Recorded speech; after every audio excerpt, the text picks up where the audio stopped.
ဘရူနိုဆက်ရှိခြင်းမရှိခြင်းမှာဘာတွေကွာခြားနိုင်လဲပရိသတ်များမင်္ဂလာပါ Seven Sport YouTube Channel ကနေကြိုဆိုပါရစ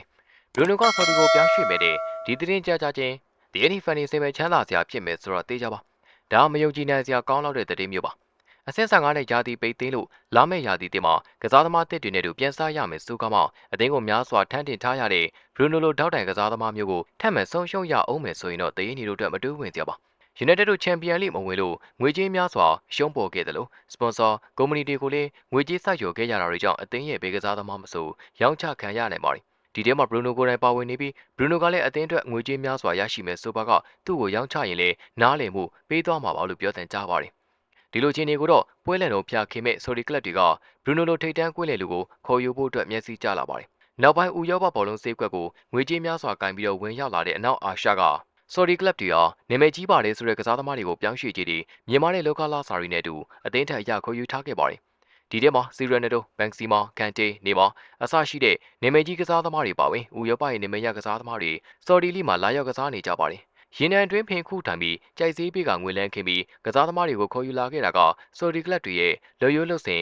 ဖြစ်လာခဲ့ကြပြီးတော့ဒီချိန်တွေကိုလည်းကစားသမားတွေအနေနဲ့လွန်ဆန်နိုင်ခြင်းမရှိတဲ့အနေအထားကိုရောက်ရှိလာခဲ့ပါတယ်။အခုနောက်ဆုံးဆော်ဒီကလပ်တွေအောင်ဆိုင်ပြီးတော့သူတို့လီကိုခေါ်ယူချင်နေကြတဲ့ကစားသမားတွေကတော့လက်ရှိ United အသင်းရဲ့တန်ဖိုးရှိဆုံးကစားသမားလိုပဲဆိုရမယ်အသင်းကောင်းဆောင် Bruno Fernandes ပါအစားကတော့ဒီတဲ့အောင်ကောလာဟာလာလောက်ပဲရှိပါတယ်ဆိုပြီးအာယုံမဆိုင်ရာကနေအခုဆိုရင်တော့ကစားသမားရဲ့အေဂျင့်ဖြစ်သူနေတော့မှဆော်ဒီကလပ်အသင်းနဲ့စကားပြောနေကြပါပြီဘရူနိုတယောက်ခေါင်းညက်လိုက်တာနဲ့ဒီအပြောင်းရှီအောင်ပြီးဆုံးသွားမှာဖြစ်ပြီးဘရူနိုကိုခေါ်ယူဖို့ပြစ်မဲ့ထားနေတဲ့တင်ကဆော်ဒီကလပ်အဟီလေတင်မှာဘလိုတွေကြောင့်ဘရူနိုကိုခေါ်ယူဖို့ဖြစ်လာတာလဲဘရူနိုကရ United ကိုစွန့်ခွာပြီးဆော်ဒီကလပ်အသင်းကိုပြောင်းရွှေ့မှာလား United အသင်းတွေပဲအောင်မြင်မှုတွေကိုဆက်လက်ရှာဖွေသွားမှာလားဒေတာကတော့ကစားသမားရဲ့စံနာမပါပဲဘ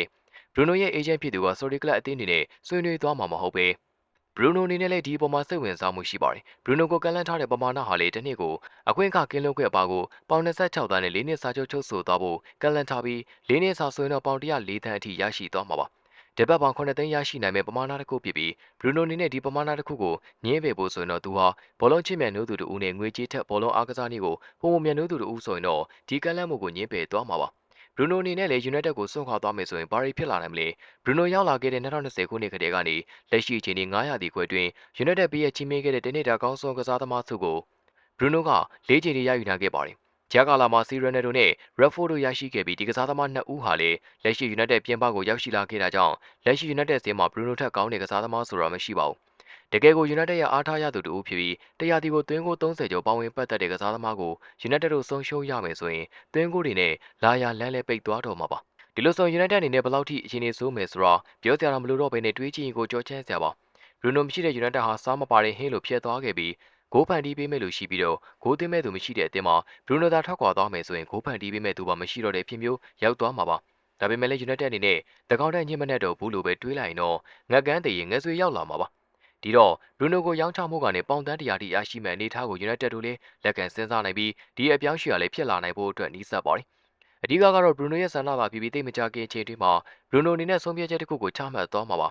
ဘရူနိုချမှတ်လိုက်တဲ့ဆုံးဖြတ်ချက်မှာတရင်းနီဖန်နေအနေနဲ့ပြောရမှာလားဝမ်းနေရမှာလားအဆုံးသက်ပိတ်ကားပေါ်မှာကြည့်လိုက်ရအောင်ပါဒီနေရာမှာဘရူနိုအနေနဲ့အောင်မြင်မှုတွေကိုစာလောင်သူဆိုရင် United ကနေထွက်ခွာတင်တယ်လို့တရင်းနီနောက်ခံလူအောင်ဖာဒီနန်ကမှတ်ချက်ပေးပို့ပြီးတော့ဘရူနိုဟာရေချင်းရှိသူမို့အောင်မြင်မှုတွေအတွက်အမြဲတမ်းစင်စစ်ဖြစ်နေမှာပါဆိုပြီးဖာဒီနန်ကသူ့ရဲ့မျိုးကိုပြောကြားခဲ့ပါတယ်တကယ်လေးပဲဘရူနိုအားဒိတ်တန်းစတင်ကွင်းလေလို့ဖြစ်ပြီးအောင်မြင်မှုတွေအတွက်အစင်အသင့်ရှိနေသူပါဒါဆိုတော့ပရိသတ်တွေအတွက်ဒီတစ်ပတ်7 Sport ပွဲသားတွေတင်ဆက်ပေးခဲ့တာကဘရူနိုဆက်ရှိခြင်းမရှိခြင်းမှာဘာတွေကွာခြားသွားနိုင်လဲဆိုတဲ့အကြောင်းအရာပါဗီဒီယိုကိုကြည့်နေတဲ့ပရိသတ်တွေအနေနဲ့လည်းဘရူနိုရှိရင်ဘာတွေဆက်ဖြစ်မယ်မရှိရင်ဘာတွေဖြစ်သွားနိုင်လဲဆိုတဲ့အကြောင်းအရာတွေကို comment မှာဝင်ရောက်ဆွေးနွေးသွားနိုင်ပါတယ်ဒါအပြင်ကျွန်တော်တို့ရဲ့7 Sport YouTube Channel ကို Subscribe လုပ်ထားခြင်းအားဖြင့်လည်းဘောလုံးအားကစားနည်းနဲ့ပတ်သက်တဲ့ဘူတုဒများစွာရရှိစေမှာပါနောက်တဲ့ပတ်ဒီမှာလည်းပရိသတ်တွေတို့အားကစားနဲ့ပတ်သက်တဲ့ဘူတုဒရရှိစေမယ့်အကြောင်းအရာတွေနဲ့အတူပြန်လာခဲ့ပါမယ်